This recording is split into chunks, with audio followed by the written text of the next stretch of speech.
إن الحمد لله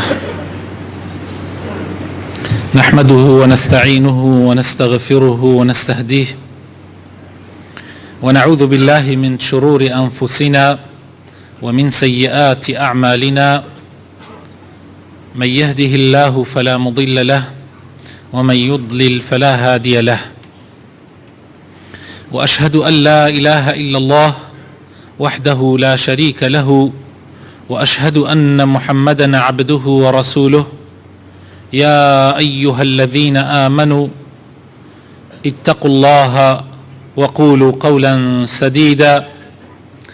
يا أيها الذين آمنوا اتقوا الله وقولوا قولا سديدا يصلح لكم أعمالكم ويغفر لكم ذنوبكم، ومن يطع الله ورسوله فقد فاز فوزا عظيما.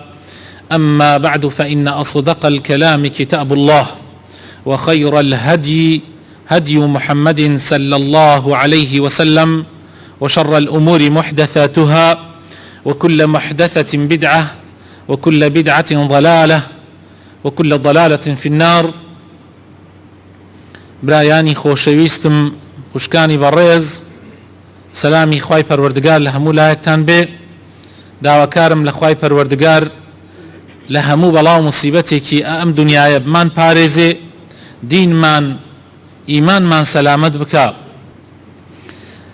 ئەمڕۆ لەگەڵ بەڕێزتانە ئەچینە خزمەتی فەرمایشتێکی زۆر گەورە و بە نرخی پێغەمبەری خۆشەویستمان صلی الله عليه وسلم، کە ئیمامی ئیبن عەباس واتە عەبدوڵڵای کوڕی عەباس ئامۆزای پێغەمبەری خوا صلی الله عليه وسلم ئەیگەڕێتەوە، خوا لە خۆی و لە باوکیشی ڕازی بێ، کە لە زمانی پێغەمبەرا صلی الله عليه وسلم ئەم گەنجە بێ، واتە تازە پێ ئەگەیە. ئەفەرمێ: كنت خلف رسول الله صلى الله عليه وسلم، لپشتی پێغەمبەری خواوە بووم صلى الله عليه وسلم ڕۆژێکیان یوما، فقال يا غلام، پێی وتم ئەی غلام، واتە ئەی مرد مناڵ، إني أعلمك كلمات، من چەند وشەیەکت فێر ئەکەم، باش گوێی بۆ بگرە.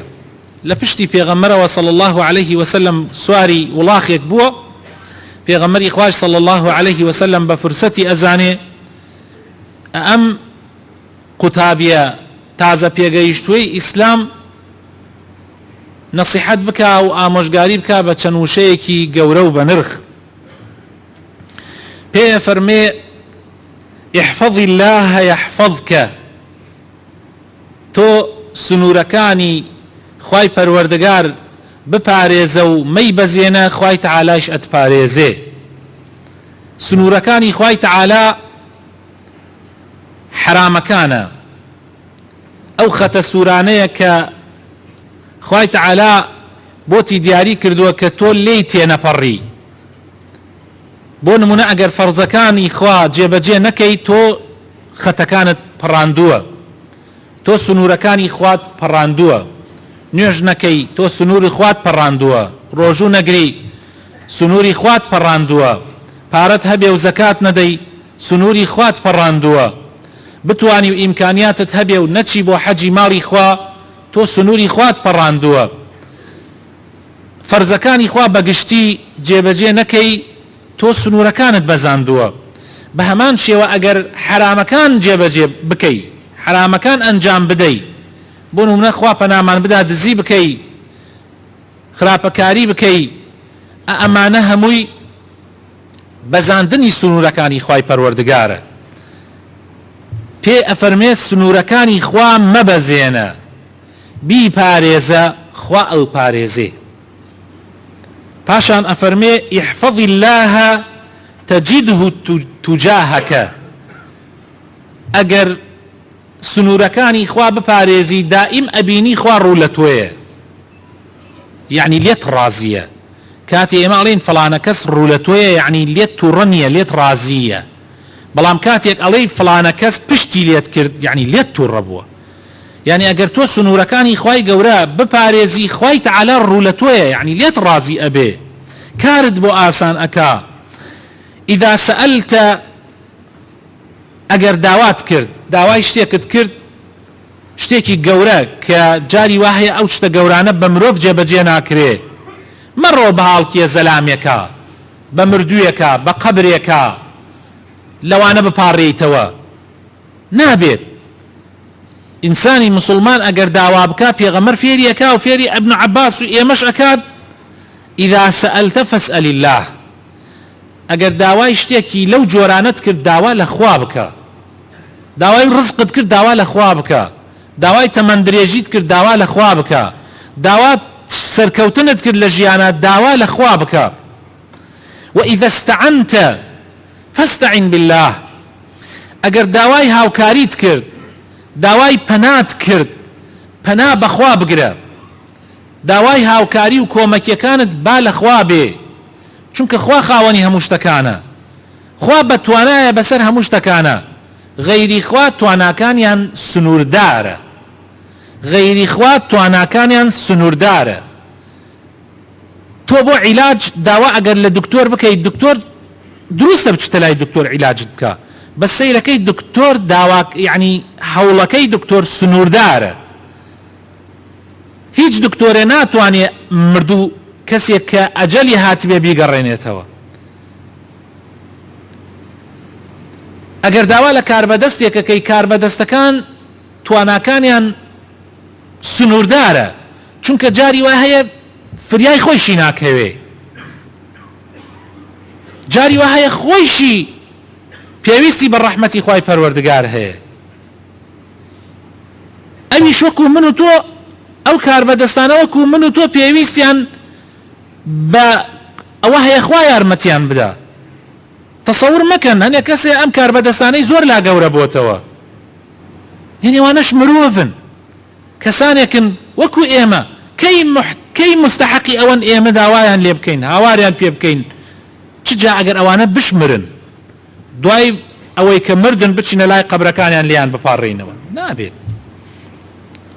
وإذا استعنت فاستعن بالله واعلم وبيش زان ابن عباس واعلم أن الأمة أم درس جرنجب كان واعلم أن الأمة لو اجتمعت على أن ينفعوك بشيء لم ينفعوك إلا بشيء قد كتبه الله لك بزان أجر همو دنيا كوب بيتوا أمة خلقانك زور أمتي كوب بيتوا بو أوي قازانجي بتو بگيني أجر قازانجيك خواني نوسيبه هيچان لدست نايا وناتوان بيگينن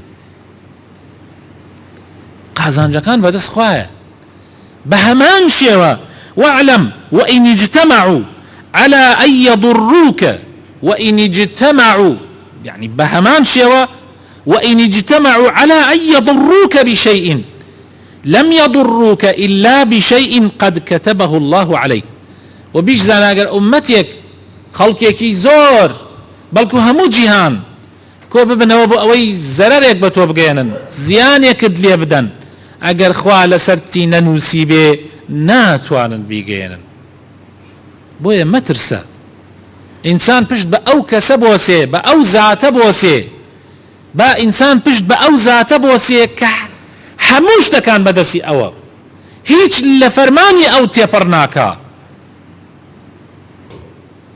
رفعت الأقلام وجفت الصحف يعني بينوسكان هل جيران سشتێک ئەنووسی کە هەڵت گرتەواو و ئەوەیشی کە تایە نووسراوە وشک بوویەوە تازە ناسڕێتەوە مەبەست لێرە پێغەمبەری خوا صلی الله علیه و سلم فێرمانەکە کە ئەجەل خوا نووسوێتی هیچ کەسێک ناتوانێت گۆڕانکاری لە ئەجەلی خوایە بکە ڕزقت خوا دیاری کردووە هیچ کەسێک ناتوانێت ڕزق و ڕۆزی تۆ کەم و زیاد بکە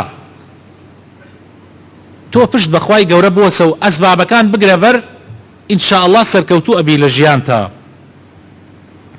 أم حديث إمام الترمذي أي جريتوا لجمارة 2516 وأفرمي حديث حسن صحيح بالروايات تري غير ترمذي هاتوا هل أم حديثة أفرمي في غمر صلى الله عليه وسلم فرمي احفظ الله تجده أمامك ئەگەر تۆ سنوورەکانی خوا بپارێزی ئەبینی خوا دائیمەن لە پێشتە، یعنی یارمەتی دەرتە و هاوکارتە.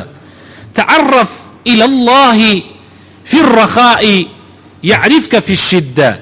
لكاتيكا كإنسان لخوشيايا لتنغانيا نيا خوا بناسي خواي قورش لتنغانيا فرياي أو أكيو أو أناسي. تو لكاتي خوشيكانتا لكاتيكا لشت صاغا فرزكاني خوا جيب جيبك دور بقرا لحرام كان. لكاتيكا حتى ظروفة الرخصي تو هەوڵ دە سنوورەکانی خوا بپارێزە، لە کاتێکە لە ئەمن و ئەمانای سنوورەکانی خوا بپارێزە، لە کاتی نەبوونی و تنگانە و نەخۆشی و ناڕەحەتیە خوای گەورە فریاتەکەوێ. واعلم أن ما أخطأك لم يكن ليصيبك.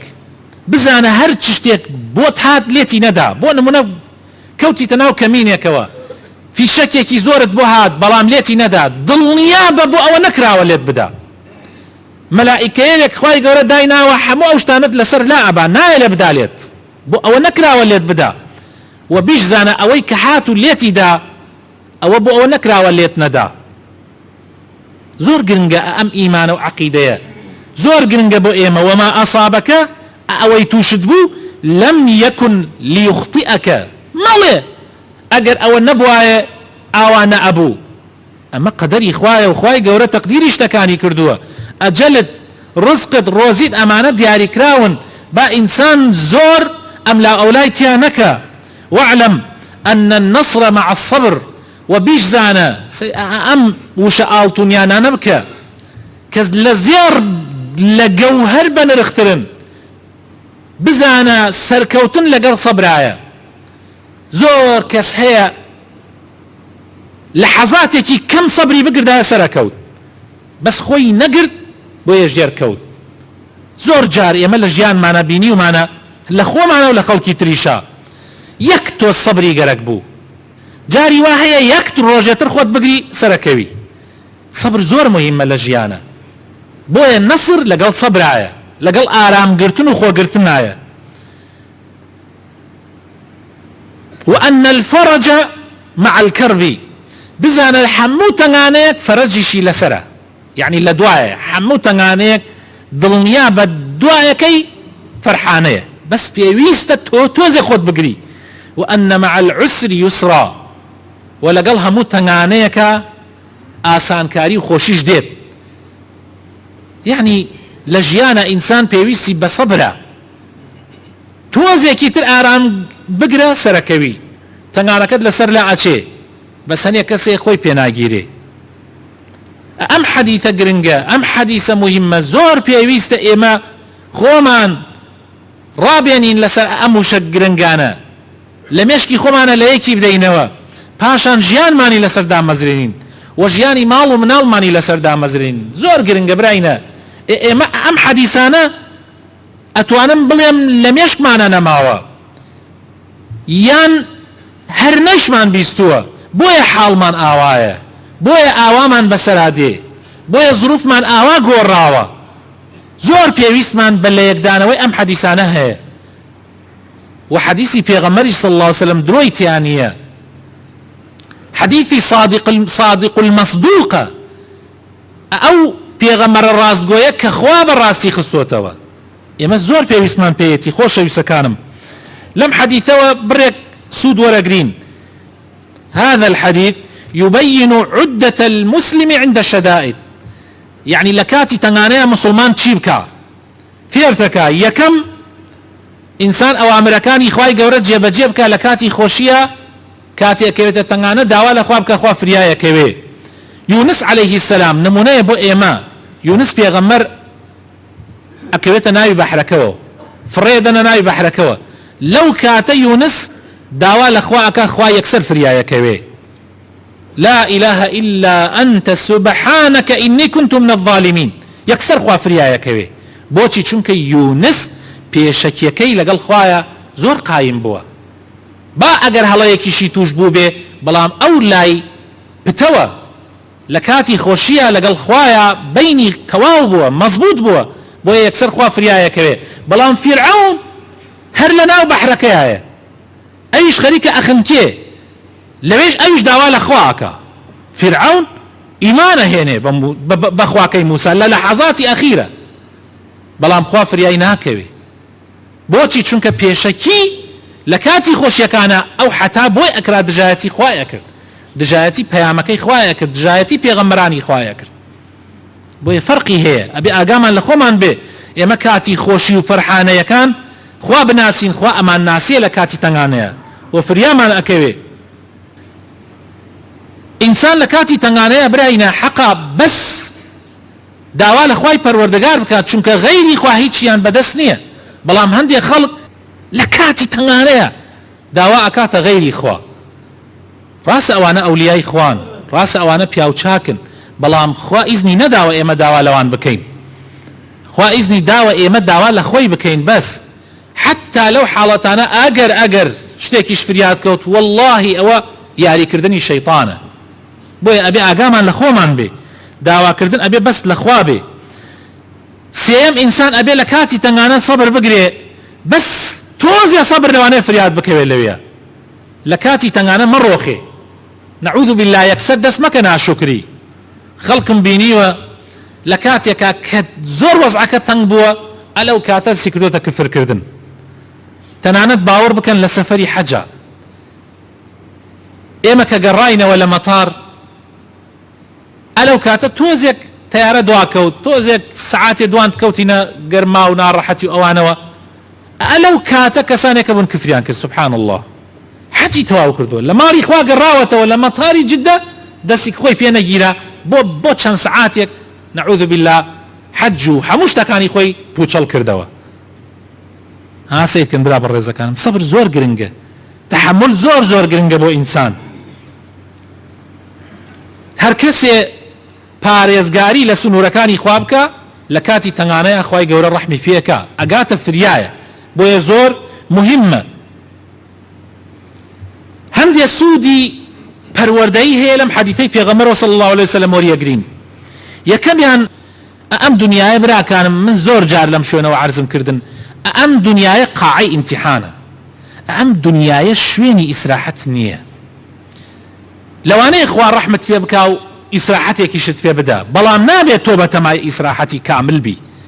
دنیا قاعەی ئیمتیحانە و ئەم ئیمتیحانەشە تۆ ئەبێ پێ تێپەڕ ببی و ئەبێ هەوڵدەی بەسەرکەوتوانە لێی دەرچی، ئیتر شتەکانی تر لەبیر خۆتە بەرەوە. زۆر گرنگە بەو شێوازە تەماشای دنیا بکەی، واللهی قەت نایدۆڕێنی. تۆ ئەگەر کەسێکت بمرێ لە دۆستەکانت، لە خۆشەویستەکانت، کوڕت، کچت، خێزانت، مێردت، کەسێک لە کەسە خۆشەویستەکانت بمرێ، ئەگەر تۆ هەستکەی ئەم دنیاە قاعەی ئیمتیحانە و لە پاش ئەو قاعەیە لە دەرگاکە چوونە یەکتری بگرینەوە، تەواو یەکسەر سوکنایت بۆ دێ. ئەی بەس ئەگەر تۆ وابزانی ئەمە ئیتر هەموو شتێکە ئەم دنیاە و کە تۆ مردی ئەبی بەخۆڵ و ئەویش ئەبێ بەخۆڵ و تەواو ئیتر. بۆیە خەڵکانێک هەیە کەسیان ئەکەینە سەر خۆیان، قوڕەکەنە سەر خۆیانە، خۆیان ئەگرن لە قوڕ، ئەدەن لە خۆیان شیوەن ئەکەن، دەمچاو ئەڕنن، سێنگ ئەدڕن.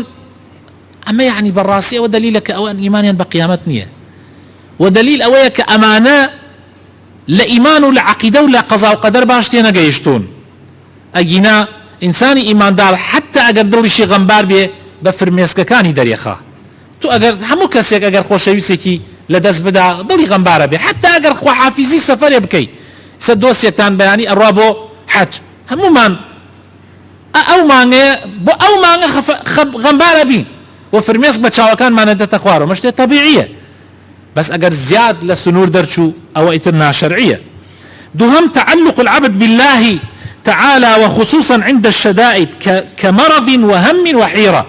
إنسان أبي لك عاتي تنغانا كان زياتر ببسرية أخواه، ألو كاتانا أبي زياتر بيواندي لك الخواه قايم تربكا، لكاتي نخوشيا، لكاتي خمو خفتا، لكاتي حيران بون ونازاني سرد لي أشياء ونازاني تشبكي، أو كاتانا بناي توبة بخوابي.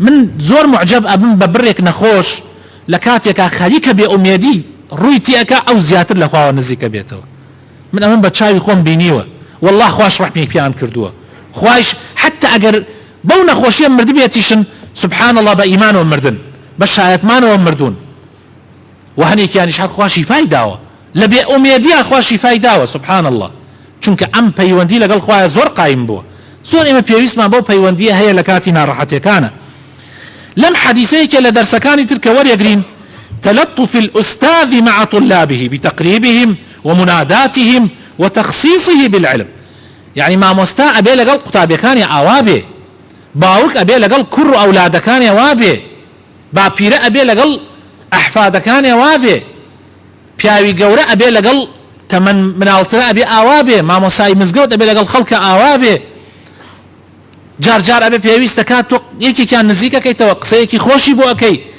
هەنێکیان مەسەلەن پێویستە بڕێ علمی تایبەتی پێ بدەیت سە پێغەمبەری خوا صلی الله علیه وسلم هەر سەحابەیەک ئەلەم حەدیثانەوە لە چەند هەفتانە باسیەکەم بۆ جەنابتان بۆتان دەرەکەوێ هەر سەحابەیەک بە شێوازێک پێغەمبەری خوا صلی الله علیه وسلم نەسیحەتێکە زۆر ضرورە ئێمەش ئەولادەکانمان مناڵەکانمان لە مەکتەبا تۆ مامۆسای قوتابیەکانت هەر یەکێک ئەگەر عیبێکت تیابینی نوقسانیەکت تیابینی بانگی کە نەسیحەتی تایبەتی بکە ئەیتر پیاوی گەورە بۆ وتیانە گەورە پیاوی زانا بۆ وتیانە زانا ئەلەوە دەرەکەوێت کە تۆ پیاوی گەورە ئەبێ گەورە بێ لەوەی نەسیحەتی بچووک بکە زانا ئەبێ نەسیحەتی نەزان بکە مامۆسا ئەبێ نەسیحەتی قوتابیەکانی بکە باوک بۆ باوکە باوک ئەبێ باوکە ئەبێ لێبوردەیی هەبێ بەرامبەر بە مناڵەکانی بە کوڕەکانی بە کچەکانی جاخوا هەر باوک ئەبێ کوڕ و کچ قاچی بلێسنەوە و دەستی ماچکەن و هەر بەوە باوک بێتە باوک وەڵاوە باوک نییە ئەو پێی ناوترێ باوک چاوەڕێ بێ هەر مناڵ بڕمێتە ملقاچ و دەسی ئەوە خۆ ئەبێ مناڵی شوا بێ بەڵام باوک ئەو کاتێ باوکە قیمەتی باوکایەتی خۆی لە دەست نادا ئەگەر باوکایەتەکەی دیار بێ ڕۆژێ نەسیحەتی مناڵەکانی بکە بە کوڕم بۆ نوێژەکان لە کاتی خۆتان ناکەی ڕۆژێ بانیان بکە لێبوردەی بێت دەربکەوێت کە ئەو دنیا نادا بەسەر قیامەتە بەبەر چاوی مناڵەکانی و ئیسپاتی بکە کە پارە قیمەتی نییە دنیا قیمەتی نییە شتێکەیە لە پارە گەورەترە شتێکەیە لە دنیا گەورەترە کە بریتیە لە قیامەت ئەم شتانە زۆر زەرورە باوک و برا گەورە بۆ بچکەکانی خۆیان بیسەلمێنن